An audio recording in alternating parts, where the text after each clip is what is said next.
আসসালামু আলাইকুম। আজকে আমি কী কী রান্না করছি আগে এগুলো শেয়ার করি, পরে বলছি কি কি করা যায়। প্রথমে রান্না করছি পোলাও, তারপরে ইলিশ মাছ, বেগুন আর টমেটো দিয়ে খুব মজাদার একটা তরকারি রান্না করা হলো। তারপর ডিম বোনা করছি, ডিমটাও খেতে খুব মজা ছিল। তারপর গরুর মাংস রান্না করছি, এটাও খুব মজা ছিল। তারপর করলা ভাজি করছি চিংড়ি মাছ দিয়ে, এটাও খুব মজা ছিল। গরম গরম ভাতের সাথে করলা ভাজি দিয়ে খেতে খুব লোভনীয় লাগে। তারপরে মাছ বোনা করছি।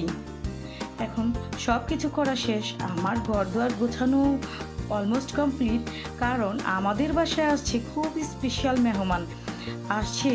কে আসছে একটু সাসপেন্স রাখলাম, দেখেন একটু পরেই বুঝতে পারবেন কে আসছে। আমার মেয়ে এই মেহমান আসার কারণে দেরি করে নাচানাচি করতেছে, কারণ আমার মেয়ে মহা খুশি।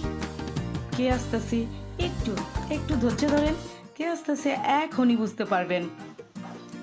সেই চলে আসলো মহেন্দ্রক্ষণ সময়। আমার বড় আপা, আমার নাতিন দুটো, আমার বড় নাতিন, ছোট নাতিন। আসসালামু আলাইকুম। আমার বড় আপা চলে আসছে। মাশাআল্লাহ মাশাআল্লাহ। কোথায় গেল আমার বাগনিটা? কই আপনি কই? দেখি তো, এই তো চলে আসছে। মাশাআল্লাহ মাশাআল্লাহ, মুখটা খুব সুন্দর করে ঠিক আসছে। বাইরে প্রচুর রোদ, ঘেমে একাকার। তো সবাই পেরেশানি অবস্থায় চলে আসছে। মাশাআল্লাহ বারাকাল্লাহ। আমার ছোট নাতিন আবার ক্যামেরার দিকে তাকাচ্ছে, কারণ ছোট নাতিন একটু লেটেস্ট টাইপের। মাশাআল্লাহ মাশাআল্লাহ। তারপর ওদের খাওয়া দাওয়া খুব মজা ছিল, বললো খাওয়া দাওয়া শেষ আলহামদুলিল্লাহ। আমার মেয়েটা ওদের পেয়ে খুব খুশি।